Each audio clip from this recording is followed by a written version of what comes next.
Live from downtown Bloomington, this is IU Sports Sunday with Nick Rodecap on 98.7 The Zone.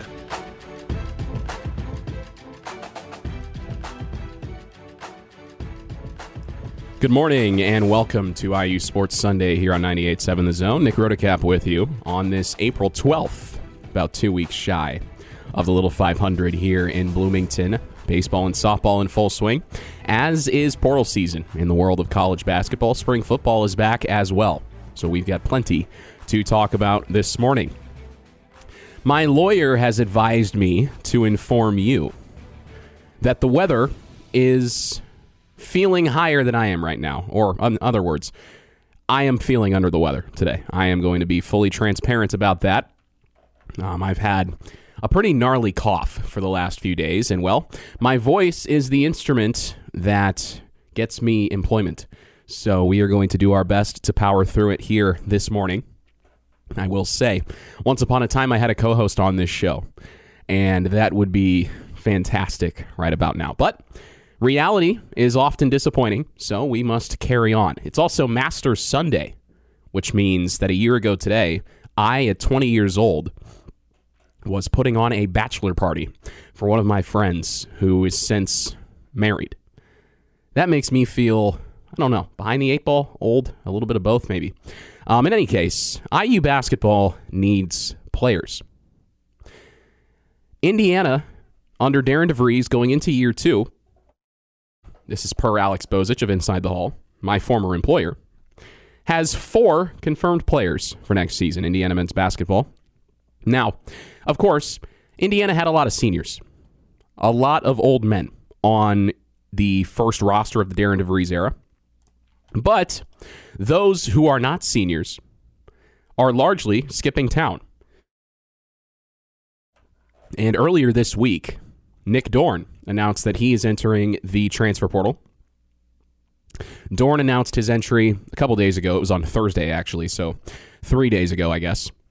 Also entering the portal, Josiah Miles, Josh Harris, Jason Drake, Alexa Ristich. Now, most of those names probably do not ring a bell because Dorn and Miles are really the only ones who played. Ristich, I believe, played a little bit. He was very sparingly on the floor. I think he played a few minutes against Minnesota on the road in December, but outside of that, he really had no playing time to speak of. Nick Dorn is the most impactful departure of this former, of Darren DeVries' roster in year one. Dorn announcing his decision to portal earlier this week. Now, he finished the season averaging 8.1 points and 2.3 rebounds per game. And Nick Dorn had that little run at the end of January into the start of February in the absence of Tate and Connerway, in which Dorn played well before teams figured out how to guard him. And once teams figured out how to guard him, he was a complete non-factor. Nick Dorn was. So, is it disappointing that he's leaving? Yes, because I think that he would have been a good piece for next year's team if he was coming off the bench. I don't think Nick Dorn is a starting caliber Big Ten player, and that's okay, because it is really hard to start in the Big Ten. And as Darren DeVries found out, mid-major players, experienced or not, are not just plug and play at the Power 4 level, especially in a league as physical as the Big Ten Conference. So I am disappointed that Indiana couldn't retain Dorn because I think in a role player type spot, I think he could be good. Coming off the bench, catch and shoot 3 kind of guy. No good on defense, but it's disappointing that Dorn is not coming back, I will say. And obviously you wish him the best, but it is very disappointing that Nick Dorn was not retained. I don't know if it was a decision by Darren DeVries. I don't know if it was a mutual decision or if it was Dorn just on his own saying, hey, I'm out of here. But I don't know that he's going to stick at the Power 4 level. And again, that's fine.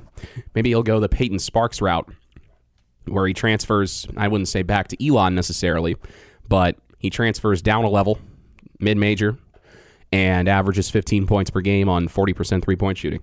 And that would be very IU basketball of him to do. Indiana only has one confirmed returning player for next year. Does this sound familiar at all? Because we were in this exact position last year. We were in this exact position. Actually, there were no confirmed returners last year, but very few returning faces to the roster in the following season. That's exactly how Mike Woodson left this program. Darren DeVries cleaned house, which you would expect with a new head coach. And Trent Sisley is the lucky winner. He is the lone player who has been confirmed as coming back to IU for the 2026-7 season. And, man, that surprised me, Trent Sisley coming back. The way Darren DeVries talked about him throughout the season, Sisley, I did not think that he had any chance of coming back. The way his minutes tapered off, the fact that even when the five on the floor, largely the elder statesmen of the team, even when they weren't getting it done, the way that Sisley did not get any run, really, except until garbage time, I thought for sure that maybe DeVries and Sisley just didn't align, head coach and player. I thought maybe Sisley would transfer out. I thought wrong. But there is a lot of unknown around this team. And the portal closes here in about 10 days' time. So I don't know where this team goes. I hope Darren DeVries knows. I do hope that he knows. I know Indiana was targeting Jalen Harrelson, or that was a player that Indiana was hoping, Indiana fans were hoping the team would target, Jalen Harrelson from Notre Dame. Because Harrelson was initially on Indiana's radar in high school, and ultimately he did not come to Bloomington. There are a lot of big names in the portal right now, and I don't know. Do I care about Indiana landing big names? Because we've seen this happen before. I mean, you think back to the final season of the Mike Woodson era, where Indiana got seemingly everybody good out of the portal. I mean, obviously Umar Ballo was one of the top centers in the portal. Miles Rice was a big name in the transfer portal. And, well, yeah, those guys didn't pan out. So, I don't know if I care about big names. I just want Darren DeVries to get guys who, one, are not going into their final year of eligibility, and two, align with the way that he wants this program to build moving forward. Not just 1 year. Not just 1 year. Because you think back to the comments that assistant coach Rod Clark made after the Big Ten tournament loss to Northwestern. He was thankful to the guys, the seniors, who sacrificed the final year of their collegiate eligibility to rebuild Indiana basketball. And then the fans pushed back and said, well, what rebuild? What rebuild? What can you carry forward into year two from this team? And the only answer right now is Trent Sisley. That's it. That is it. And I think it's a valid question. I think it is a very valid question of, usually, when a first-year head coach comes in, he has a lot of younger guys, and you're okay with some growing pains. You're okay with a learning curve. But here, I mean, you look at Indiana's minutes leaders in 2025-26, and you look at the departures, whether, like I said before, through graduation or through the transfer portal. Tucker DeVries, Lamar Wilkerson, Connor Enright, Nick Dorn, Sam Alexis, Tatum Conaway, Reed Bailey. Your top 7 guys in terms of minutes played are gone. Trent Sisley at number 8 is the only one who's staying. Josiah Miles at 9, and he averaged 9.5 minutes per game, and that's pretty much Indiana's entire rotation. So, 8 of Indiana's 9 rotation players, we'll call it, are gone. That's not a rebuild. That is the antithesis of a rebuild, I would argue. Indiana's got 3 high school players coming in. 3 high school signees. Prince Alexander Moody, Von Carvalho, and Trevor Mannards. Von Carvalho was playing on the AAU circuit, I believe, and he was injured a few days ago.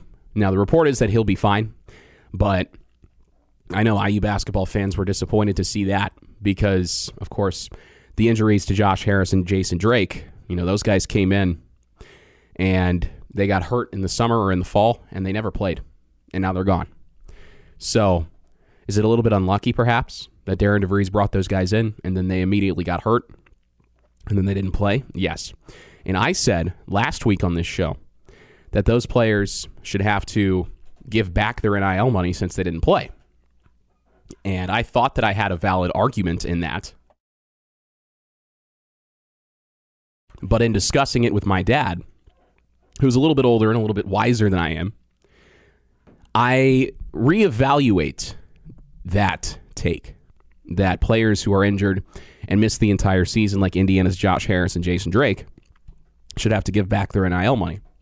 Because at the end of the day, you look at other sports and fully guaranteed contracts. Major League Baseball is a perfect example. You can't blame the players. You can't blame the players for getting overpaid. You blame the organization that overpaid them. Perfect example in MLB, the Colorado Rockies with Chris Bryant, who was my favorite player growing up, and this one hurts a lot. Chris Bryant got a massive contract in free agency from the Colorado Rockies after the 2021 season, something in the neighborhood of $180 million over 6 years.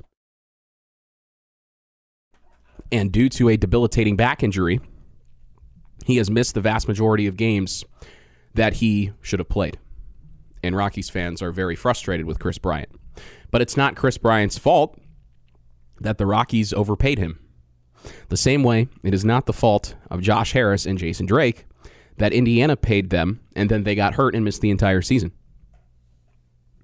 And to people who are complaining about the purported multi-million-dollar asking prices of average players in the transfer portal at the Division I level, somewhere in the neighborhood of $2 to $3 million for guards, for example, figures that are being thrown out there. I don't know how true they are. And that's one of the things I don't like about NIL. With professional sports, the contract values are public. I wish that in college sports, it was the same way. Because at the end of the day, this is pay for play.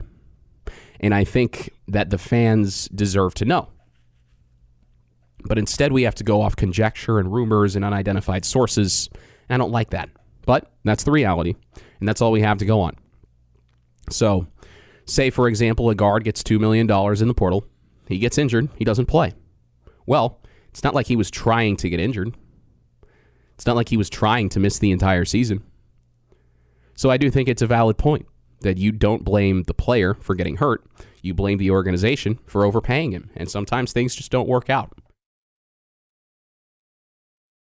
Sometimes things just do not work out. Sometimes you end up with a Chris Bryant where, yeah, this guy was on a Hall of Fame trajectory, and then he gets hurt, and then he stays hurt no matter what happens, and sometimes you just have to cut your losses. And I'm sure that Darren DeVries is more disappointed than anybody that Josh Harris and Jason Drake didn't play. I'm sure the vast majority of IU basketball fans, beyond those who stalk the roster pages and the Big Ten injury reports and, follow the program day to day, I'm sure the vast majority of IU fans don't even know who they are or what they look like, Josh Harris and Jason Drake. These guys were on scholarship, and they never saw the floor because they were injured. But that doesn't mean they have to pay back their NIL money. So I put my hand up on that point and say that I was wrong. Sometimes I'm wrong. Actually, I'm wrong a lot. I am wrong a lot. I have a lot of incorrect or misguided takes. I think that's partly by virtue of me being only 22 years old. I say that, but I'm graduating in less than a month. So, the real world is coming, and it's going to hit me in the face. But it is a very tricky situation with NIL and pay for play. That I'm tired of calling it NIL because, again, I've said this before. We are so far beyond what NIL was originally intended to be, which was, my name is DeColdest Crawford, and I want to do a commercial for an air conditioning company. That's a real thing that happened. He was a wide receiver, I believe, at Louisiana Tech, DeColdest Crawford. And he did an air conditioning commercial in the neighborhood of, I'm here to make sure that your house stays the coldest it can be. That's what NIL should have been. But now it's a free market, And the players are making what they're making because the teams are paying them what they're paying them. And to people who say, oh, $2 to $3 million for a guard for one season is too much. Well, it takes two to dance. It takes two to make a deal. If somebody pays these players, then why would you fault them for taking the money? If somebody handed me $3 million to come play for them in college basketball, I would do it. And I think anybody aged 18 through 22, notice how I didn't say 23 or 24 or 25. I think anybody aged 18 to 22 would say yes. That's life-changing money if you manage it correctly. A lot of people don't. But if I got $3 million to play one season of college basketball, I would do it. I don't fault the players for taking the money. As far as the transfer portal goes, asking prices being high, I fault the teams for overpaying. But it's a free market. And if you want to see change, if teams are frustrated about having to pay too much, it would need a collective effort from all the teams to stop overpaying, or you would need some sort of legislation. But, as we know, the NCAA has no control over what its member institutions do. So, as long as somebody is willing to pay, the players are going to be more than happy to take the money. And I don't blame them for that, because I would do the same thing. You're listening to IU Sports Sunday. Get everything for your... Back here on IU Sports Sunday, Nick Rotacap with you. Thanks so much for joining us. On this Masters Sunday, I, for one, am no good at golf. I am very bad at golf, actually. I think it's by virtue of being a former baseball player that I just can't help but slice the ball every time I hit it, which is not very often. But I have an appreciation for Augusta National and for the prestige of the Masters. And I think that anybody who wears those stupid hats with the letters that are upside down or the rope across the front, I think the brand is called Good Good. Ugh. Gross. Terrible. But anyway, full disclosure, as I have been advised to state from my lawyer, I'm feeling under the weather, so that's why I sound maybe a little bit different than normal. And when your voice is your instrument, you can't take it to a music shop. You can't take it to some sort of repairman and get it fixed. You got to hammer the cough drops in the orange juice in the water and just hope for the best. And unfortunately, the cold is winning right now, but we're looking for a late comeback. We are looking for a late comeback. Indiana football spring practice rolls on here in Bloomington. I'll tell you what, I am really excited to see what Josh Hoover can do leading this Indiana offense in 2026. I am very excited because he looks, at least according to Charlie Becker, he looks very similar to Fernando Mendoza. Becker said that he hasn't noticed a lot of differences between him, as in Josh Hoover, and Fernando Mendoza when he's catching passes. I think that's pretty good. I think that is a pretty good sign. I feel like Charlie Becker is a pretty good source for information like that. I like that. So, Josh Hoover, the TCU transfer, who TCU head coach Sonny Dykes talked about, sounded like he was a little bit mad he couldn't keep his quarterback around. Because Sonny Dykes was talking about how Josh Hoover throws a lot of interceptions. Curt Cignetti, so I think a week or two ago, responded not directly to Sonny Dykes, the TCU head coach, but responded to any critics of Josh Hoover and said that, well, when he got to Bloomington, he met two best friends in a good run game and an excellent defense. So he's not going to have to worry about that anymore. And I like that. I like that. And I thought it was very telling earlier this week at spring practice when Josh Hoover actually sat and the underclassmen, the others in the quarterback room, got reps with the first and second teamers. I like that. I think that's a good sign as far as Josh Hoover's development is concerned in the Indiana system. I think that is a very good sign. I mean, you were seeing guys like Tyler Cherry, who has reclaimed number 15, Tyler Cherry, Jacob Bell, Maverick Geske, shout out Brebeuf Jesuit Preparatory School, excuse me. Those guys running the first and second team offense, and I think that's a good sign. I like it. Because that means that Hoover is coming along, and that means that Cignetti has confidence in him. That means he's also making sure that everybody else in the quarterback room stays sharp. Because that was something that Indiana got pretty lucky with, all things considered, last year, was a lack of injuries on offense. Now, Elijah Surratt missed a couple games with a hamstring injury. Omar Cooper was banged up in the Big Ten championship game. There were some injuries on the offensive line as well that really hurt Indiana against Penn State. I believe it was Drew Evans at left guard who got injured, and that forced Indiana to shuffle some things around. But at the key positions, Indiana largely did pretty well as far as injuries were concerned last year. But you never know. You never knew. I mean, obviously on the defensive side, the losses of Kellen Wyatt and Stephen Daly were huge. But schematically, Indiana was able to overcome that thanks to Bryant Haynes being a psychopath, a football psycho. So I'm not too worried about that on the defensive side. But to see Tyler Cherry running the offense after he was injured in spring ball last year and redshirted the year, I think that is a very good sign. Tyler Cherry out of Center Grove, redshirt freshman, who is wearing the number 15 that Fernando Mendoza, of course, wore on his back last year, en route to the best individual season in program history by a quarterback or any other Indiana player for that matter. When you win the Heisman Trophy, I feel like that's a pretty open and shut case. But I'm really excited about this Indiana team this coming year because I think that now that you've got some bigger name guys coming in out of the transfer portal, I mean, Turbo Richard at running back is one that I'm really excited about. I think the running back room this year is going to be really good again. Turbo Richard coming over from Boston College. Kobe Martin showed a lot of potential last year.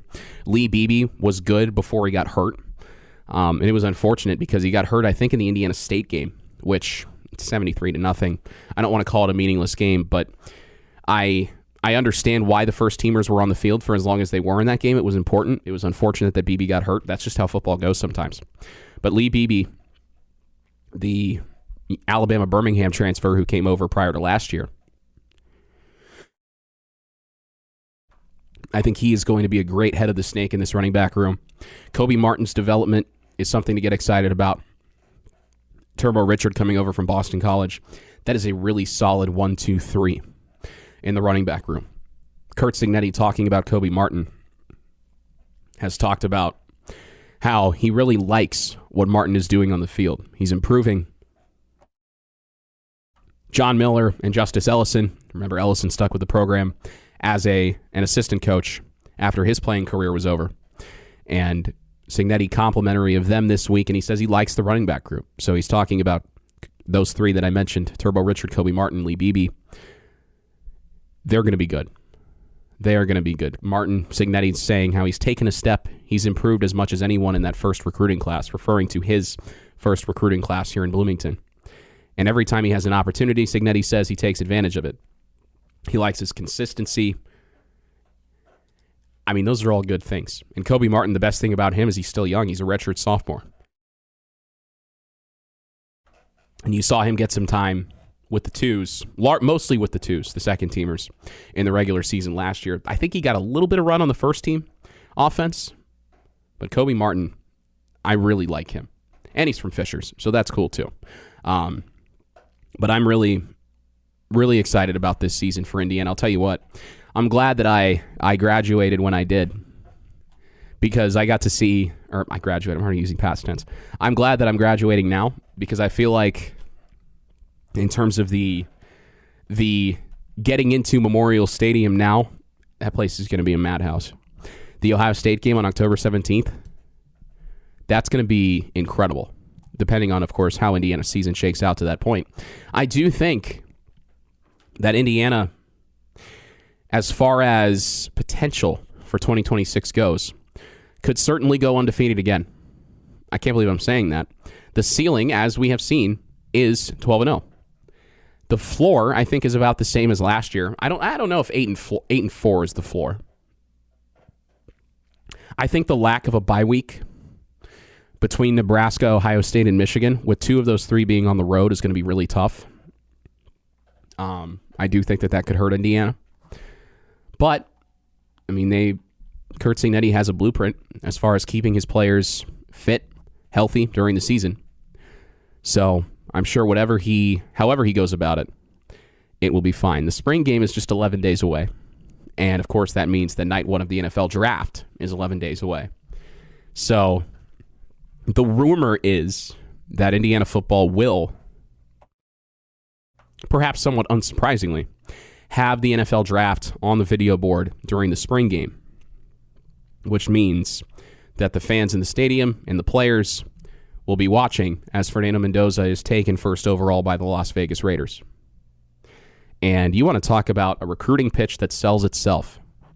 Hey, that could be you. That's a pretty good recruiting pitch. I'd play for a coach who pitched me on that. That would be some kind of experience. I mean, I know that all the guys from the Cignetti era who they show on the video board during the season get loud ovations. Curtis Rourke got really loud ovations last year when they showed his pro IU graphic on the video board during timeouts. Mendoza might get the crowd, just might send him into a frenzy. And I'm so excited to see what he does in his professional career. I am so excited to see what Fernando Mendoza does. We'll talk more about him in just a moment with the NFL draft coming up. Less than 2 weeks away. Plenty to get to. You're listening to IU Sports Sunday. Welcome back to IU Sports Sunday here on 98.7 The Zone. Nick Rotacap with you. Like I said earlier, I am feeling very under the weather this morning. I have had the task of calling multiple IU softball games this week, while being sick. And all I will say is thank the Lord for the cough button, because I have been hammering that thing. Absolutely hammering it. IU softball hosting Purdue this weekend. They've already clinched the series, winning the first 2, holding the Boilers to just 2 runs in 2 games. Now, my sources tell me that that's pretty good. Indiana's won 3 in a row, 30-10 on the season. A .750 winning percentage through 40 games. It's pretty good. 9-5 in the Big Ten. Indiana firmly entrenched in 5th place in the conference standings. And it seems like the Indiana pitching staff is rounding into form at a good time, because it is very, very important going into postseason play that your pitching is playing its best softball or baseball on the other side of the season at the right time. And that is exactly what Indiana is doing here, it seems like, as of late, because you even go back to last weekend at UCLA. Although Indiana got swept, UCLA did not pour on the runs, really. I mean, 5-4, 7-2, 4-0.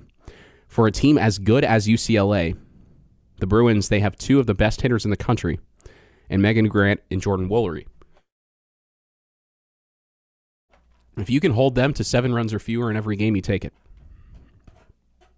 I think you take that, because UCLA is averaging nearly 10 runs per game this year. So you hold the Bruins to 7 or fewer runs in each game of the series, you take it. Indiana shut out Butler on Wednesday, 4-1 over Purdue yesterday, 5-1 over Purdue, 4-1 over Purdue on Friday, 5-1 yesterday. They'll go for the sweep this afternoon, 5 o'clock first pitch on a Sunday, which is unusual, but Big Ten Network is in town, so that is why the slightly later start time. And I think that this Indiana team has the tools, just like it did last year, has the tools to make some noise in the Big Ten Conference tournament, I think. Has the tools to make some noise in the NCAA tournament for the 4th consecutive year. Shauna Stanton, in her 9th season at the helm here in Bloomington, has elevated this program to a consistent NCAA tournament contender.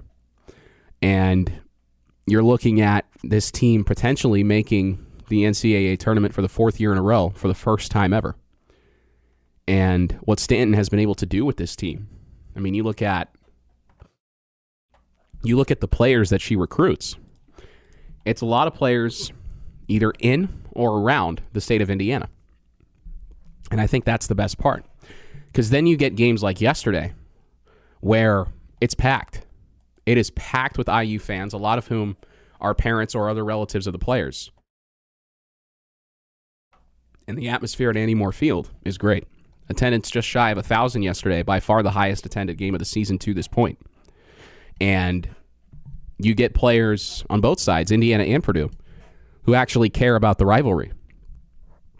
Because especially I think it was telling this year in basketball that, you can hear the players talk about how maybe they know what the rivalry means to the fans coming in, Indiana and Purdue. But if you aren't from around here, or you just never really grew up paying any attention to it, then it doesn't really mean the same to you as it does to somebody else who either is from Indiana or dreamt of playing for Indiana or was recruited by Indiana out of high school, or on the other side for Purdue. But as far as Indiana softball goes, you've got a lot of players, a lot of key players from the state of Indiana. So they know what it means to beat Purdue. And they know the importance.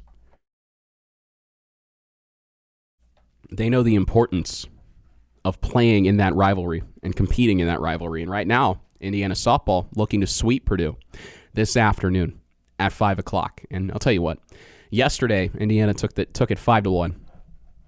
The pitching this weekend for Indiana has been fantastic. Just phenomenal. Defense, 4 errors in 2 games, not great. But the pitching has gotten timely outs, and at the end of the day, that's all that matters. That is all that matters. And Indiana has done such a good job of pitching out of trouble. Not pitching into trouble, pitching out of trouble. I think that's the key for Indiana softball. Timely offense as well. Yesterday, Indiana had 12 hits. All of them were singles. It was weird. It was very weird. But ultimately, it doesn't matter how you do it. It just matters that you do it. And the crowd yesterday was great. The atmosphere was great. The weather was one of the nicest days that we've had all year. I'll tell you what, we deserve it. Because in the Midwest, we had some very weird weather in the early spring months. And even in the winter months, it was so odd. So we earned 75 and sunny yesterday. I'll tell you what. But IU softball going for the sweep, looking to improve to 4-0 this week against teams from the state of Indiana. And then the Hoosiers will host Notre Dame on Tuesday before heading to Louisville and Iowa later next week. I think that IU softball is in a good spot going into the last few weeks of the regular season. And I think it's a shame that we aren't going to get many more days like yesterday at Andy Moore Field, where you've got a packed house. You've got 2 competitive teams going at it on a Saturday afternoon. I think it's unfortunate that the regular season ends in the first weekend of May. And Shauna Stanton, Indiana's head coach, in addition to a lot of other coaches around the country for many, many years, was very adamant before the season, saying, hey, it would be really nice if we could move this season back, move the start of the season back. That way, you get more warm weather weekends in the Midwest and in the northern parts of the country in May. And I think it's a really good idea. And I wish that somehow we could get it done. Because Indiana didn't even play a home game until it was 20 games into the regular season. It's about the middle of March, about a month ago now. That should not be the norm. There's no reason that we have to end the regular season in the first weekend of May, when the fans, and Shauna Stanton has talked about this, the fans want to be able to come out and enjoy warm weather and enjoy softball or baseball. It works the same for both sports because both sports have this problem. There's no reason that teams should have to practice indoors the week that the season starts. But because the season starts in early February for softball and mid-February for baseball on the college circuit, that's the reality for a lot of teams. I mean, unless you're in the deep South or on the West Coast in California, that is the reality. or Arizona, New Mexico, Southern Nevada, that kind of thing. That is the reality for a lot of teams. And I wish that it wasn't. I wish that we weren't so beholden to the academic calendar. And that's what it is. That's what it comes back to. I wish that there was a world where you could push everything back, even just by 2 weeks. Even just by 2 weeks. If you start the season, say, for example, on February 25th, then that at least gives you a couple more weekends in May to enjoy the warm weather in the regular season instead of, if you're a team like Indiana or any other team around the Midwest, the Northeast, the Great Plains, etc. That gives you 2 more weeks where you don't have to, say, play on the road in Florida or in Arizona or in Texas, and you can enjoy your home ballpark and you can give your fans more opportunities to actually see your team play. And you can fill out the stands, because when Andy Moore Field is full for IU softball, it's one of the best places to watch a game. It just is. IU fans will show up for anything. I mean, we saw that. We see that every single time. If Indiana's playing on a national stage, neutral site, the fans always show up. And I think that more fans deserve the chance to come out and see IU softball in April and May, specifically in mid-May. I mean, just because the students are gone, there are townies. People will show up, but you got to play the games first. And unfortunately, the NCAA likes to do this thing where they don't make a lot of sense. So that's why, even though coaches have been pleading and saying, hey, please push the season back for the better part of, as Shauna Stanton told us, the last 30, 40 years, they haven't done anything about it. And I wish that they would, but that is probably something that we are going to be stuck wishing for a while. You're listening to IU Sports Sunday. Back here on IU Sports Sunday, Nick Rotocap with you. Earlier this week, it was reported by ESPN's Adam Schefter that Fernando Mendoza will not attend the NFL draft in person in Pittsburgh. Mendoza opting to spend it with his family in Miami. And a lot of people who don't know much about anything, especially, goodness gracious, speaking is hard when you're sick. I don't like it. My throat feels like somebody lit it on fire. Just doesn't feel good. But we're here. We're powering through it. And Fernando Mendoza choosing to spend the NFL draft in Miami with his family instead of in Pittsburgh. It is not very surprising if you know his personality. A lot of people who don't know much about Fernando Mendoza and the way that he operates, commenting on this and clowning him for it. And talking about how he's selfish, or it's a sign that he's going to be a bust, or a sign that the NFL draft is dying. No, you're reading too much into it. Sometimes the simplest answer is the correct one. And the simplest answer is Mendoza's mother has MS, as IU fans and football fans know. It was a very highly publicized part of IU football's national championship season. And if you know her story, as in Fernando's mother, you know how much she means to him. He talked about it in his Heisman speech, about how she is his why. And with MS, it is a debilitating condition.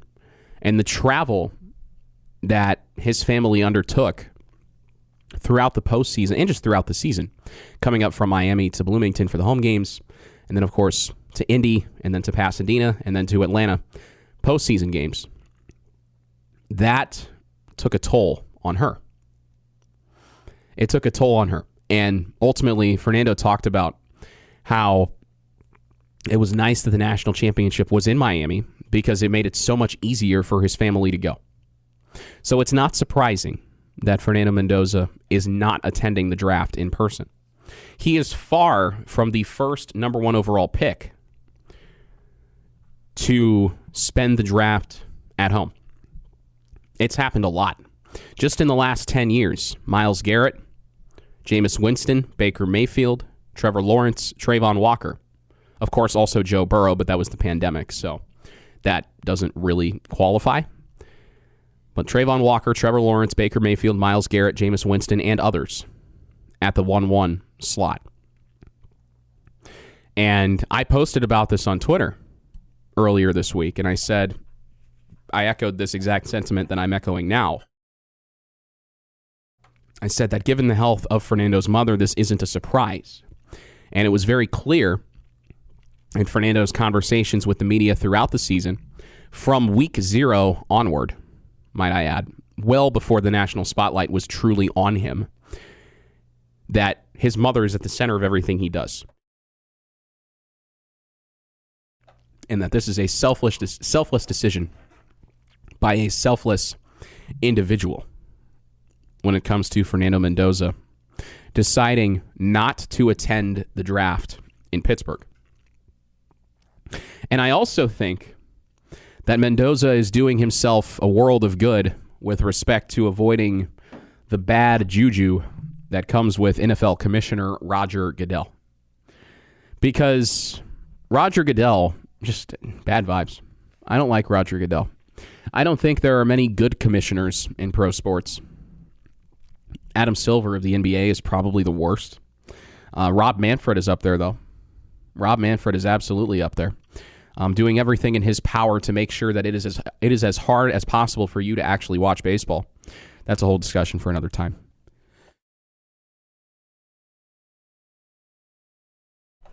But Mendoza doesn't need to shake Roger Goodell's hand. Word on the street is he already has the Raiders playbook. He knows where he's going. He will be mentored by Kirk Cousins. And I think that Vegas has a good plan for him. Some teams, when they have the number 1 overall pick, they're hoping that it's a Band-Aid on a bullet hole, so to speak. Oh, we're going to draft this guy 1-1, and our problems will be solved. That's not how it works. And Vegas knows that. Clint Kubiak has a vision. Kirk Cousins might start over Fernando for a few weeks, and I'm okay with that. I am okay with that. Because we have seen what happens when you haphazardly rush a quarterback's development in the NFL. Even one as physically gifted as, say, for example, Anthony Richardson with the Colts. All the tools in the world. But he was thrown into the fire before he was ready. And then he didn't do himself any favors with respect to tapping out of games and things of that nature. And now he's a shell of who he was or who we thought he could be when he came in. So I'm glad that Mendoza doesn't appear to be headed in that same direction where he's going to have too much pressure on his shoulders from day one. Kirk Cousins coming in, more than happy to mentor him, it sounds like, saying in an interview earlier this week that he thinks Fernando is going to be a good member of our team. I mean, he's already acting as though that's going to be the case. And I mean, the Raiders selecting Mendoza is a foregone conclusion at this point. But I think it's a very different dynamic compared to when Kirk Cousins was in Atlanta. Because he got signed to this massive 4-year contract. And then they drafted Michael Penix in the top 15 overall to be his replacement. And that was a weird situation. Because, well, why'd you give me all this money if you're drafting my replacement? But here, Kirk Cousins chose to go to Vegas, knowing full well that they were going to select Fernando Mendoza first overall. And I think that him being that mentor for Mendoza is huge. That is huge. Mendoza's going to have a veteran presence to lean on in the locker room at the quarterback position. Somebody who, for as much as people like to rag on him, he's stuck around in the NFL for a long time, and you don't do that by accident. You don't do that by accident. So I think that the Fernando Mendoza, Kirk Cousins dynamic in Las Vegas is going to be great. If there are any two guys who can ignore all the noise and the hullabaloo that come with Las Vegas, it is Fernando Mendoza and Kirk Cousins. And I think that this could be an Alex Smith, Patrick Mahomes type situation where Mendoza sits for a few weeks, takes the reins in the latter part of the season, and then he's off and running. He hits the ground running in year 2. Jordan Love and Aaron Rodgers, for example, or Aaron Rodgers and Brett Favre, if you want to go back 20 years. It's okay for a rookie quarterback to not start in year 1. There's a lot of impatience around quarterback development in the NFL, and I think that it's bad. I think that everybody wants it. Oh, we got to go right now. No, you got to start right now. You got to win games. You got to change our entire franchise trajectory right now. No. The reality is everybody in the NFL was the dude in college. There's a reason that they're there. It's so hard to start in the NFL. And people talking about, Fernando's going to be a bust. He can only make back shoulder throws. He can't run. He's a one-read quarterback. They don't know what they're talking about. Kurt Cignetti has talked about how nobody has the preparation, the work ethic like Fernando Mendoza does. I think he is going to be just fine. You're listening to IU Sports Sunday. Back here on IU Sports Sunday, Nick Rotacap with you. Thanks so much for joining us. We are less than 2 weeks away from the 75th running of the men's Little 500. And I cannot be more excited.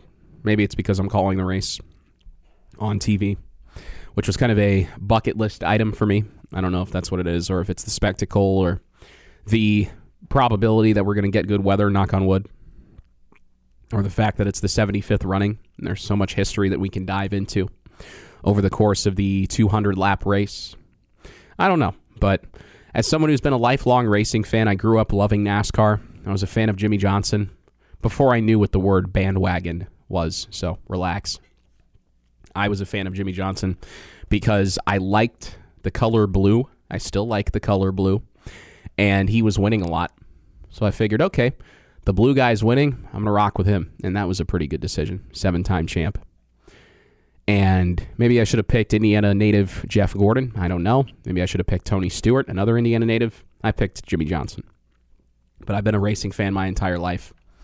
Back when NASCAR was good, I love NASCAR. I don't like NASCAR as much anymore, just because I think stage racing, a gimmick. I think it was a poor attempt by NASCAR to get hip with a younger audience, when in reality, NASCAR should not have tried to change its product to appeal to a younger audience, because the core fans saw right through it, and I think NASCAR got too big for its britches in the late 2000s and early 2010s, which led to a massive drop-off in attendance. They expanded too fast, and they're still dealing with the pitfalls from that today. Now, Little 5 does not have that same problem. It is such a unique event. There's nothing that you can compare Little 5 to. Many schools have tried to emulate it. I'm looking at Purdue Grand Prix. All have failed. All have failed. I like it for the racing, for the strategy, for the alumni connections, for all the history that comes with it. That's why I like Little 5. Most kids in Bloomington, unless you're Greek or unless you have a friend who races, probably most kids don't care about the actual race. They care about the adult beverage enjoyment that comes along with it. Now, I, for one, by virtue of hosting this show on Sunday morning at 8 o'clock, can't exactly indulge in the same way that those folks do, and I am more than okay with that. I actually enjoy it for the racing and for the strategy. For example, last year, the fake exchange that SAE pulled off, or excuse me, I apologize, that SAE fell victim to by way of Black Key Bulls coming in around lap 160 and saying, oh, look, we're going to switch riders. And, oh, nope. They didn't switch riders. They didn't make an exchange. They pulled away from SAE. They lapped the entire field. And they went back to back. And Black Key Bulls looks to win its third race in a row this year, something that hasn't been done since Cutters won 5 in a row in the late 2000s and the early 2010s. Can Black Key Bulls do it? I think that they are in with a very good chance. And it seems like this year's field, as far as Little 5 goes, is a very top-heavy field. That was one of the things that I've been discussing as far as storylines go with my analyst for the broadcast, Matt McGorry, who is an IU alum. He rode in the 2019 race. And he is plugged in with some of the teams by virtue of having connections with former riders. And he has hinted at how the teams feel as though this is a very top-heavy race. And it looks like it'll be cutters, SAE, Black Key Bulls, those are kind of your big three. This year it looks like Judah Thompson leading cutters, sort of a cutters versus the world type thing, because when you have won the race 15 times, you have a target on your back every year. But cutters welcomes that as a team. They are more than capable of rising to the challenge, as we've seen. I think the Black Key Bulls story is so interesting because, of course, BKB did not qualify in 2023. And to go from a DNQ to not only getting back into the race in 24, but winning it, and then winning it again in 25, it's kind of like IU football in that it's a story that's too perfect. You can't write it. You can't sell it as a script because it sounds too good to be true. So I am very excited for Little Five this year because you get the scramble in the first 10 laps or so, and then you get the strategy that comes in with, do you try to pull away from the field early? Do you play it slow? Do you hang out at the tail end of the lead pack and wait for wrecks and just try to keep it clean? Sort of like we see NASCAR drivers do in the Daytona 500 or at the Talladega 500 or the Aaron's 499. I don't know if it's still called that. I haven't watched NASCAR in a long time. But do you try to keep it clean? Do you try to pull away? There are so many different ways you can go about it. And the men's race, I mean, people obviously get excited for the first 10 laps and the last 15 laps, but it's an endurance race more than anything. The women's race is sort of like that to a lesser extent. I think there are a lot of people, as far as Little Five goes, that believe the men's race should be shorter. And I could get on board with that. I could. I think 200 laps is a lot. I know why they do it. It's because it's 50 miles, Little 500. You know, the Indy 500, of course, is 200 laps as well, 500 miles. I think the men's race, if it's 150 laps, it becomes a little bit more of a sprint. I like the women's race being 100 laps because it makes every single lap more important. And it sounds obvious, but if you get involved in a wreck on lap 50 of the men's race, you have time to make it up. You have 3/4 of the race distance. If you get involved in a wreck on lap 50 of the women's race, you're halfway through. And if you lose a lot of time, you're done. And I like that element of risk and that element of finality, so to speak. I like it. But that is neither here nor there. I think you've also heard a lot of women's riders, rightfully so, saying, hey, well, why isn't the women's race 200 laps? We do the same training regimen that the men do.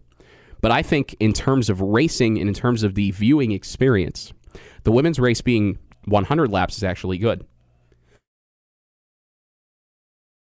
Because not only does it make each lap more important, as we've established, it also means that you usually have more teams fighting at the front at the end, usually speaking. Last year was a perfect example of this. There was a 3-way sprint to the finish. 3 bikes separated by, I remember this photographically in my head because I was spotting the race, about 3 bike lengths. It was neck and neck to the finish line on the final lap. 3 different teams. Men's race, Black Key Bulls lapped the entire field. By lap 160, it was BKB, SAE, and about 2 or 3 other teams were still on the lead lap. You get the field a lot more spread out. Now, Black Key Bulls doing that, it doesn't always work. You can't always pull away from the entire field.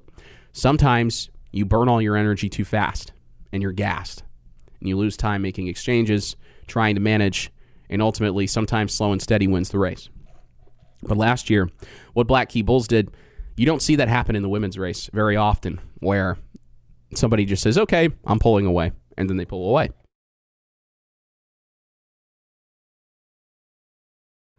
And I remember on the radio broadcast for the men's race thinking, is Black Key Bulls doing this? Are they actually going to try to pull away from the entire field? And they did it. But I do think that from a viewing perspective, while that is impressive, it's one heck of an athletic feat, I do think that it's more entertaining for the viewers if you end up with a 3-way sprint to the finish to decide the winner. But the men's race, I mean, it's It's going to be packed at Bill Armstrong Stadium. I'm really excited for the broadcast. We've got a great crew coming into Bloomington.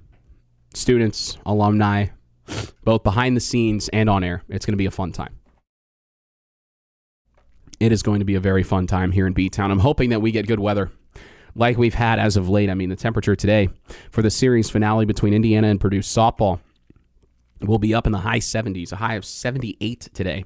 I'm hoping we didn't put all our eggs in the good weather basket too early, because we're going to have high 70s, low 80s here every day this week, with the caveat that it's going to rain a lot of the week. But I'm hoping that the weather stays like this temperature-wise for Little 5, because that would be fantastic. As far as IU softball goes, we talked about it a little bit in the first hour, but they seem to be rounding into form on the pitching side at the right time. And I know you look at last weekend, Indiana went out to UCLA and got swept, and you're thinking, well, how do you justify that? UCLA is one of the best teams in the country, averaging over 10 runs a game. Indiana held them to 7 or fewer runs in every single game of that series. You take that. I don't think that there are any moral victories in sports, I will say. But I do think that you can put a feather in your cap and say, okay, the offense wasn't there as much as it needed to be, but the pitching staff towed the line, so to speak. And ultimately, the better team may have won those games in UCLA. I mean, UCLA is ridiculous. At one point, the Bruins had won nearly 30 games in a row. So sometimes you get beat. That's just how it goes. But Indiana has allowed 2 runs in its last 3 games since losing all 3 to UCLA. IU softball going for the sweep against Purdue this afternoon at 5 o'clock. Not often you get a 5 o'clock start on a Sunday, but Big Ten Network is in town covering the game on TV, so that is the reason for the later start. It'll be the back end of a TV doubleheader. Indiana yesterday won 5-1 over Purdue. Largest crowd of the season for IU softball. The attendance was just shy of 1,000 fans at Andy Moore Field. And we need more of that. We need more of that, because when Andy Moore Field is full, I think the atmosphere is really good. IU fans love a winner. IU fans love the Purdue rivalry, of course. IU fans don't like Purdue. And any time that you get 2 competitive teams facing each other on a nice Saturday afternoon, you're going to have a good crowd. And that was what we saw. That was what we saw yesterday. And I really wish that we could have more of these types of weekends, weather-wise. But by virtue of the season ending in the first weekend of May, it just doesn't happen as much as it should. And I think it's a shame. I understand that with not wanting to overlap with baseball, as far as the College World Series goes, usually you think, okay, well, we're going to offset everything by a week so that the Women's College World Series is played the week before the Men's College World Series in mid to late June. And I get that.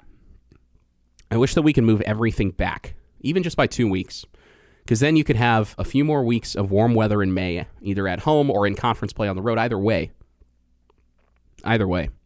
you're looking at more opportunities for the fans to enjoy good weather and good quality softball. As far as Indiana is concerned, the Hoosiers 30-10 on the season, .750 winning percentage through 40 games, 9-5 in the Big Ten.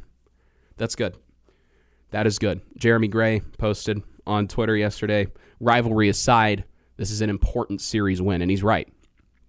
He's right, because Indiana, after being swept by UCLA, was 7-5, hovering near 500, and you don't want to be at 500 in the Big Ten, because then you get kind of stuck in the middle. And with there being now 17 softball teams in the Big Ten, USC does not sponsor softball as a varsity sport. With there being 17 teams in the conference, you see this in every sport, where if you get trapped in the middle of the standings, you're kind of just in purgatory. And there's a lot of bloat in the middle. But Indiana, by virtue of winning this Purdue series, taking the first 2 out of 3, has given itself a little bit of cushion from the middle part of the conference standings, which is good, because it will help the Hoosiers as far as Big Ten tournament seeding is concerned. And, I've often said that it makes so much sense for a conference that now includes schools based in Los Angeles and Eugene, Oregon, and Seattle, Washington, to play its conference tournament in College Park, Maryland. Yeah, I'm being sarcastic, obviously. That is where the Big Ten tournament is being played this year, in College Park, Maryland, at the home of the Maryland Terrapins. I understand rotating host sites, but I don't understand why a school on the East Coast is hosting a tournament full of schools from all across the country. I know airplanes exist, but cross-country flying is not a pleasant experience. And it's not like football or basketball where you charter planes. Softball teams, baseball teams fly commercial. So you're going to fly commercial if you're UCLA, for example, from Los Angeles, probably to D.C., I would assume. Maybe to Ronald Reagan. That's not fun. That's not fun. And I know they get free meals, free hotels. But at a certain point, we got to look at what we're doing and ask ourselves, why are we doing this? Why is the Big Ten hosting the conference softball tournament on the East Coast when the conference now spans coast to coast? This is not the ACC. This is not the Big East. This is not the NEC. I could go on. This is a conference that spans 2,800 miles. You would think that they would at least try to host the conference tournaments in a somewhat central location that's easy to get to. Last year, the conference softball tournament was in West Lafayette. I'm a fan of that because you fly into Indianapolis and it's an hour drive. It is. A lot of teams probably took a bus. I wouldn't be surprised if the teams around the Midwest took a bus to West Lafayette. It's a boring drive, but it's an easy drive.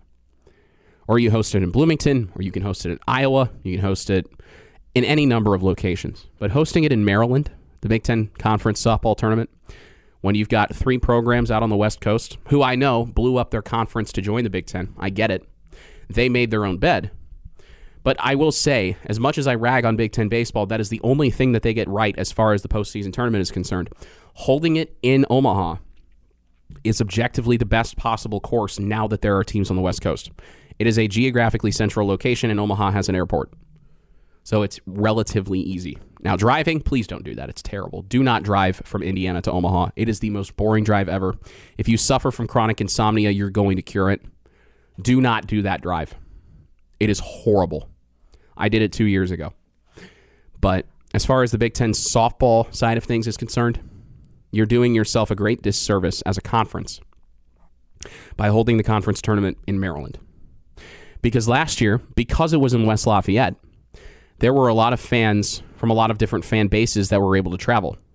Because like I said, Indy is a very easy airport to get into and out of. And the fans care. The fans of Big Ten softball teams care enough to show up if it's reasonable. I don't know how reasonable it is to expect fans of Washington and Oregon and UCLA, all of whom are very good programs. Washington is atop the conference standings. UCLA and Oregon are both in the top 4. I don't know how reasonable it is to expect those fans to fly all the way across the country for the Big Ten softball tournament and then fly all the way back because all of those teams are likely going to host regionals in LA and Seattle and Eugene. Coast-to-coast conferences, very few things make sense. Very few things make sense. I understand TV money drives everything. I understand that the Pac-12 botched its last round of media rights negotiations, and that is part of how we ended up where we are. I also understand that this started, as far as realignment goes, I mean, realignment's been happening for a long time, but it happened in, really, 2011 was where this latest cycle began. As far as Nebraska leaving the Big 12, joining the Big 10, among other things. TCU was in there. The details are vague in my mind, but 2011 was where this latest cycle of realignment began. And it's not just like the Pac-12 blowing up existed in a vacuum. But I feel like there has to be a better solution. And I also think that as far as the non-revenue sports go, softball is one of those. Maybe you need to go back to regional conferences. I think maybe we do. Because there is no reason that teams located in Seattle and Eugene and Los Angeles should be playing their conference tournament in Maryland. It just doesn't make any sense. You're not going to have any fans there. It's like when the Big Ten held its soccer tournament in Chicago at SeatGeek Stadium. There was nobody there. At least when you held it on campus at the site of the team that won the Big Ten in the regular season, at least then you had fan turnout guaranteed for the top seed. But when you hold the conference tournament at a neutral site, as far as Big Ten soccer goes, you're not going to have many fans. Nobody's going to show up. Nobody's going to care. When you hold the conference tournament on the East Coast and 3 of the best teams in your conference are on the West Coast, fans might not show up, and you're going to have nobody to blame but yourself. You're listening to IU Sports Sunday. Welcome back to IU Sports Sunday. Nick Rotacap with you here on 98.7 The Zone. I am feeling under the weather, as you can probably tell. I remember the first football game I ever called here in Bloomington was Indiana-Charlotte last year. Week 4, Hoosiers were coming off their trip to Pasadena where they beat UCLA 42-13. And I got sick pretty much as soon as we got back from the West Coast. And it showed on the broadcast. I basically could not use that tape for anything because it sounded like somebody was plugging my nose the entire broadcast, and I had play-by-play for the whole thing. I went through more cough drops and bottles of water that day than most days I've spent on this earth. I guess it's fortunate that I'm under the weather now instead of in a couple weeks when I call Little 5. Because 200 laps of that, oof, I don't know if I would ever be able to mentally stomach being sick for that. Knock on wood, it shouldn't be the case. But you get it out of the way now, I guess, so you don't have to worry about it later. I'll tell you what. The Big Ten, as far as college basketball goes, finally got, as our dear former friend Mike Woodson would say, over the hump. Won the national championship. Dusty May and the Michigan Wolverines, national champions, beating UConn. It was a good game. I selfishly was kind of pulling for UConn because I like Braylon Mullins, given that he's from Indiana. Not from Indianapolis, as ESPN and others would lead you to believe. Greenfield is not Indianapolis. Now, to most listeners of this show, I probably don't need to explain why, given the fact that I am in Bloomington. I'm an Indianapolis native, and it bugs me when people say that cities located in the donut counties are part of Indianapolis, because they're not. They're not. They are in close proximity to Indianapolis, yes, but they're not Indianapolis. Greenfield is about, off the top of my head, about 30 minutes east of downtown Indy. So when I think of the Indy Metro, I think of anything around, say, 96th Street and downward. When I think of the Indy Metro, I mean, you could maybe say Carmel, Zionsville, Noblesville, Fishers-ish, Avon, Plainfield, etc. But I wouldn't say Braylon Mullins is from Indianapolis. I wouldn't say he was playing in his hometown on Monday night. I would say that he was playing in his home state, close to home. Yeah, sure, go for that. But no, it bugs me when people say that cities in the donut counties are part of Indianapolis or are Indianapolis. A lot of ignorance there. It's one of my personal sticking points. It also bugged me a lot during football season when people called IU Indy. No. That has not been the case. That will never be the case. And then people got mad at me when I pointed it out on Twitter. Like, hey, nobody cares. I care. IU fans care. People from Indianapolis care. Indiana University is not Indy. It is IU or it is Indiana. It's not Indy. It's stupid. I guess I shouldn't be surprised, considering the average person. You'd be surprised at how many small details go over people's heads because they just choose not to care. But that's something that bugs me. So I'll get off my soapbox as far as nomenclature goes. But as far as the national championship game goes, Dusty May and Michigan got the Big Ten over the hump. And I remember thinking to myself, and I'm sure this was not a unique thought, I remember thinking, if the Big Ten doesn't win the national title this year, it may never happen again. And, well, the Big Ten was loaded. Illinois made it to the Final Four. Ultimately, I think Illinois was overmatched in that game against UConn. But Illinois made it. Thought Michigan State had a chance to make the Final Four. Michigan obviously was the one that got it done. The Wolverines 37-3. 37-3. Just absurd. Absurd. A well-oiled machine. I remember watching them in Chicago during the Big Ten tournament. Not their loss to Purdue, but I watched a couple of their games, the Wolverines. I watched the Ohio State game, and I believe they played Wisconsin as well in the conference tournament. Those games were great. They were close, but Michigan found a way. And that's what great teams do. And I think Michigan needed that reality check in the Big Ten tournament of playing some close games and ultimately losing in the championship to Purdue. Because then they hit the NCAA tournament and just rolled over everybody until they got to UConn. They won by 6. It's just, they were a wagon. They were a wagon. And talk about Dusty May. Sure, did he hire a bunch of mercenaries? Maybe. Did he bring in a bunch of hired guns to accentuate the roster, to fill out the roster, to lead the team? Yes, he did. Elliot Cadeau coming in from North Carolina, Merez Johnson from Illinois, just to name a couple. Of course, Yaxel Lendeborg coming in from Alabama Birmingham. But at the end of the day, it's one thing to have those guys who were all very talented players prior to this year. It's one thing to have those players. It's another thing to get them to play together as a team with one goal in mind. And ultimately, Indiana fans have seen the other side of that, what that looks like when it fails. A couple of years ago, last year, the Mike Woodson era, highly touted transfers, seemed like on paper it was a pretty good roster. Miles Rice, Umar Ballo, Malik Renew, Mackenzie Mbako, I could go on, and it didn't work. It didn't work. $12 million roster, purportedly, and missed the NCAA tournament. Dusty May brings in a very expensive, highly touted, talented roster loaded with star players, and they're all on the same page. They look like a well-oiled machine. Yaxel Lendeborg didn't play well at times. It didn't matter. It did not matter. I mean, it didn't matter who was on the floor for Michigan. They were a well-oiled machine. Adai Mara from UCLA. Adai Mara couldn't even really crack the rotation at UCLA last year. I remember broadcasting that game when UCLA came here on Valentine's Day. I had nothing else to do on Valentine's Day last year. So I was calling that game for IU Student Radio.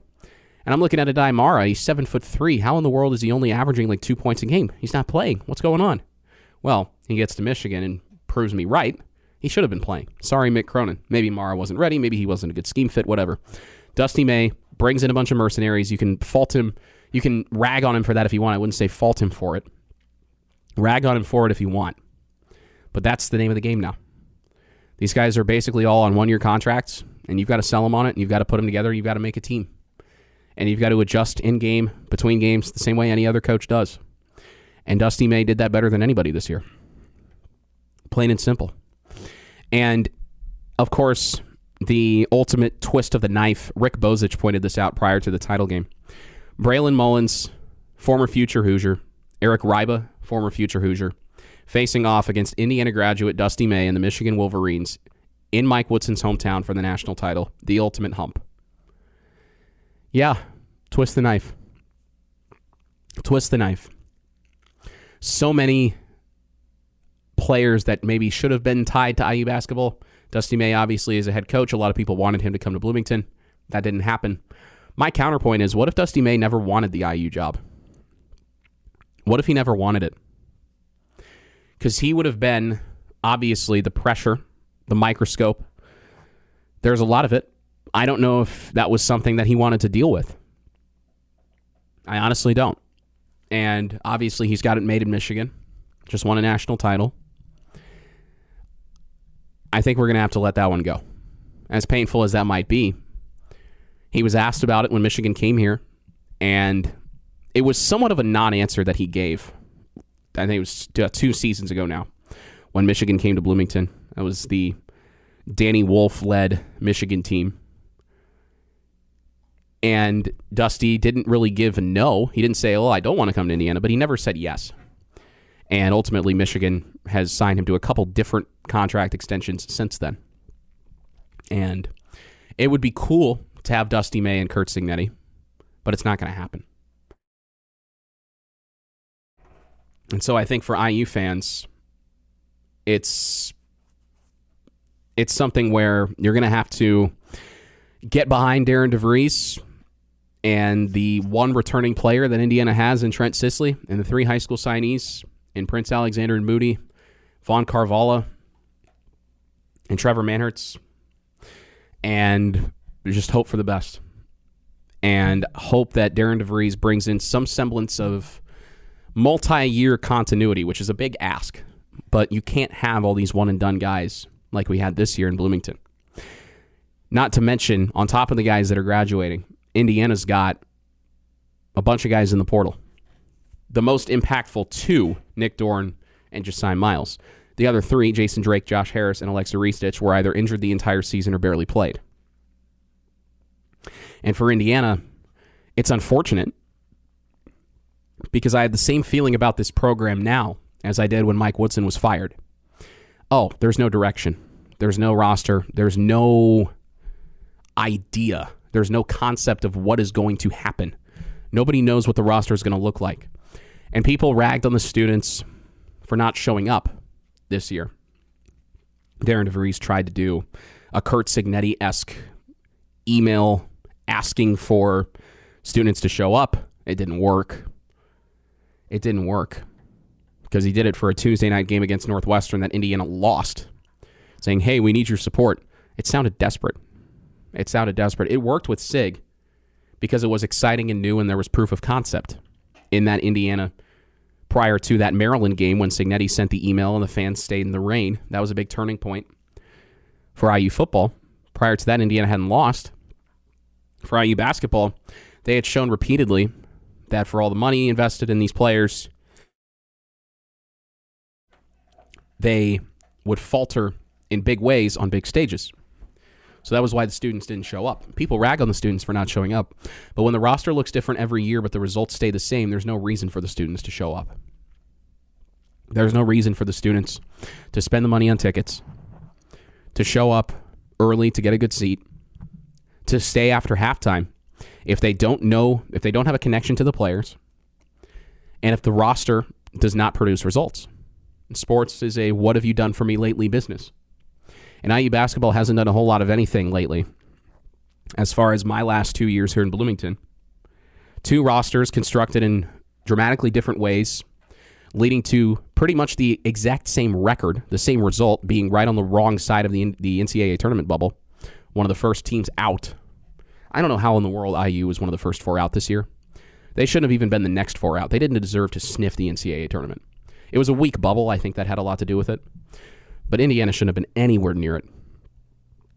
Anywhere near it whatsoever. But for Indiana, you need guys that the fans can connect with. You need guys who are going to be here for more than just 1 year. You need guys who the fans recognize, first of all. I mean, I feel like the Cream and Crimson scrimmage and the Marion exhibition, a lot of fans were in Assembly Hall wondering, okay, now who's number 5? Who's number 12? Who's number 4? Who's number 1? I don't know who any of these guys are. There's no Trace Jackson Davis. There's no Yogi Ferrell. There's no Cody Zeller. There aren't local guys. There aren't guys who the fans can latch onto. In the case of TJD, he was a 4-year guy. There's no, I mean, as much as I ragged on him in the past, there's no Trey Galloway. Galloway was a multi-year guy. He was a staple of the program. As maligned as he may have been, there was no Malik Renew. It was a bunch of 1-year guys who nobody had ever heard of with a first-year head coach, and now they've got nothing to show for it. And that's why I think moving forward, there's going to be more apathy around the basketball program, and it doesn't help for Darren DeVries what football has done. It doesn't help. But that's just the reality. It's going to take time. And in order for DeVries to rebuild that trust and the buy-in with the fan base, both alumni and students alike, you're going to need proof of concept. Bring in younger guys, have some success, build some hope for the future, and then go from there. But if DeVries brings in a bunch of elder statesmen again from the transfer portal and then they're done after 1 year, don't be surprised if the fan base continues to not show up at Assembly Hall. You're listening to IU Sports Sunday. Back here on IU Sports Sunday, Nick Rotacap with you. I am very excited for IU football. Now, if I would have said that 3 years ago, I probably would have been locked in an insane asylum somewhere, but that is the reality. Curt Cignetti has I think back to what he said at Big Ten Media Day in 2024 at Lucas Oil Stadium. And I remember looking at him and I'm thinking, this guy's crazy. This guy's crazy, talking about going out to UCLA, a dusty old stadium, and kicking their butts. He said it in more colorful terms than that. But talking about a dusty old stadium, kicking somebody's butt, business trip. Talking about how 2 other times I was picked to finish in the bottom of the conference, we won the league. Then Indiana got within 1 game of winning the Big Ten. Technically 2 games. 1 game of getting into the Big Ten championship. And then talking about how you start winning some games, you get on national TV, suddenly you're the talk of the country, and you can't get in that stadium. You look at ticket prices, student tickets are sold out, season tickets are sold out. And oh, by the way, he did it all in the time between when my junior year started and my senior year ended. He has made good on every single promise that he made, Curt Cignetti, at the helm of Indiana football. And I said this immediately after the national championship. It still hasn't sunk in, the absurdity of what happened this season in football. Over the last 2 years as well. Not just this season, but over the last 2 seasons. The absurdity of I win, Google me, and then winning a national title 2 years later. I don't think it'll sink in until after I'm gone from Bloomington. After maybe I don't know, I look back on the coverage that my fellow student media members and I provided this year. I look back on the Twitter beef that I had with Bryant Haynes that ended in me interviewing him at the Rose Bowl in Pasadena and then interviewing him after the national championship, where he chirped me on his way out of the press room at 1 a.m. at Hard Rock Stadium. And then I missed my flight because my friends and I were out celebrating until 6 a.m. in Miami, right next to the freaking Atlantic Ocean. It's been such an absurd ride. I really don't think that it's going to sink in for a while. And year 3, Josh Hoover coming in, leading the offense. Charlie Becker competing for wide receiver 1 reps alongside Nick Marsh. Charlie Becker was a special teamer, still is a special teamer, a second-team wide receiver when last year started. Now he's one of the biggest names at wide receiver in the Big Ten and in the country because of his absurd athleticism. Nick Marsh coming over from Michigan State, highly touted portal prospect. Indiana got him. Josh Hoover coming over from TCU. Cignetti loves production over potential. The running back room is going to be loaded this year with Kobe Martin from Fishers, Turbo Richard, the Boston College transfer, Lee Beebe getting healthy after a season-ending injury about 3 games into last year. And on the defensive side, obviously, the departures of guys like Mikhail Kamara, Stephen Daly, Kellen Wyatt, Aiden Fisher, D'Angelo Pons, Lewis Moore. That's going to be big. But I think Indiana schematically has proven, with Bryant Haynes leading that defense, it can do more with less on the defensive side. And now that Indiana can attract bigger name talent because Curt Cignetti has provided proof of concept, I think that you're going to see the standard of this program being elevated for years to come. Not just with Cignetti, but what comes after. People aren't going to be shocked to see Indiana among the talk of the country anymore. I think that they were even late into last year. You saw that with the way Alabama fans were trying to discredit Indiana, Ohio State fans, Oregon. It happened with Illinois. It happened with every single big win Indiana got. Oh, well, Illinois was injured. Mark Gronowski got hurt at Iowa. Refs bailed out Indiana, whatever.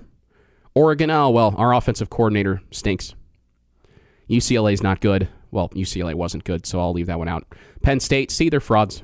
Ohio State, oh, well, our offensive coordinator, actually it was Ryan Day calling the plays. Ryan Day's a terrible play caller. Jaden Fielding's a bad kicker. Alabama's not good. Oh, but just wait for Miami. And then Indiana just kept winning. And with Curt Cignetti, I'm not trying to drink the Kool-Aid or anything, but I really do think that he can keep Indiana at this level, where the national championship is a goal. It is a goal that feels within reach. And, of course, with that is going to come a lot of pressure. But Indiana handled the pressure last year. It ratcheted up exponentially in the latter part of the season. And the buy-in with these players is just absurd. I remember thinking that to myself last year. It didn't matter who you talked to for Indiana football. Everybody was on the same page. Every single player And that's not normal, especially, we talked about it with basketball. A lot of guys just come in for checks. They don't care about the name on the front of the jersey. They might be gone after 1 year. But as far as Indiana football goes, yeah, sure, these guys are getting paid. But it's a misconception to assert that Indiana's just bringing in the most expensive players. Mark Cuban's writing all these checks. No, Mark Cuban isn't even a big investor in Indiana football. He was hesitant to give money until Indiana lost to Notre Dame in the CFP in 2024. He's not writing checks so Indiana can go out and get the best players in the portal. Curt Cignetti doesn't care about if you're the best player, if you command the most money. He cares about if you fit his system. He cares about if you have the right character. He cares about if you have the right work ethic. Sure, the production helps too. That's why he brought in guys like Josh Hoover and Nick Marsh. But he doesn't care about the ego. If you wear gold cleats to practice like Nick Marsh did, Curt Cignetti is going to make an example of you. That's the way he runs things. The continuity with his assistants is huge. The buy-in from his players is otherworldly. And I think that regardless of who Indiana has on the roster, obviously Josh Hoover is going to be one and done, right? But it doesn't matter who Indiana has leading the offense or leading the defense. I think that the results are going to stay largely the same. It doesn't feel crazy to say that. And I think that the fact that Cignetti has made true on everything that he's said to this point, I think that speaks volumes. I mean, you have Notre Dame fans on social media still touting the win over Indiana in 2024 as if it's some kind of big accomplishment. And Indiana fans are just going to reply with, oh, hey, here's my national championship trophy that my team won. Wow, do you have one of those? Oh, you didn't win the national championship that year? Well, that's crazy, isn't it? And I, for one, am all for IU fans dunking on Notre Dame fans. I think Notre Dame fans, by and large, there are exceptions, like my senior year high school English teacher, Matt Panzer, who is a distant cousin of Fernando Mendoza. There are exceptions, but by and large, a lot of Notre Dame fans kind of stink. They're elitists. They're high and mighty. They're annoying. And hey, they're not college football playoff national champions like Indiana is. And that's all that matters at the end of the day.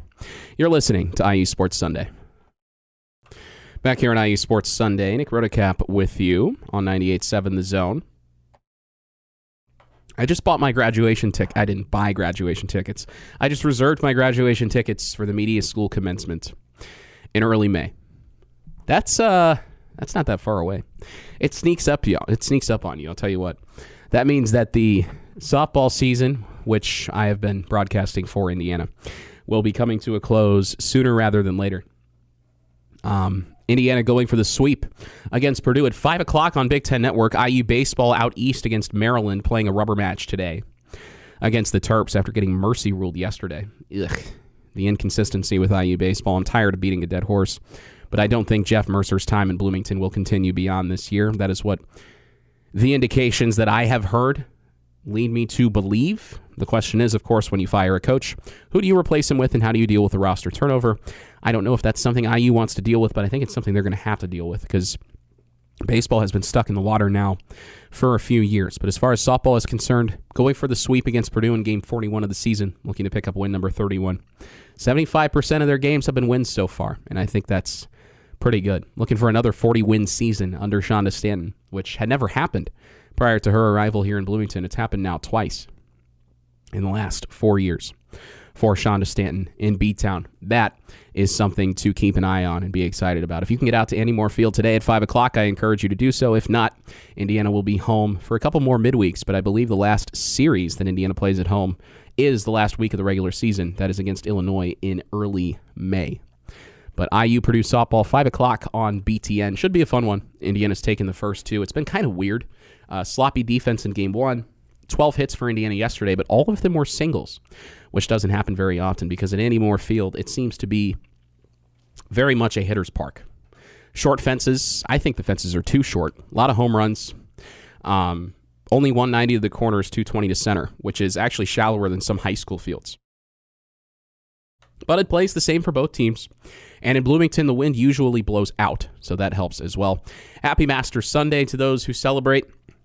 I, for one, don't have a dog in the fight financially or otherwise. I thought Rory McIlroy, though, was going to run away with it, and he did not. He did not. It's going to be fun. I enjoy the Masters, even though I don't really like playing golf. The Masters makes me want to get into golf. And as a former baseball player, rule number one is I've got to figure out how to stop slicing the ball. But from what I can tell, that seems like a pretty widespread issue. You've been listening to IU Sports Sunday on 98.7 The Zone.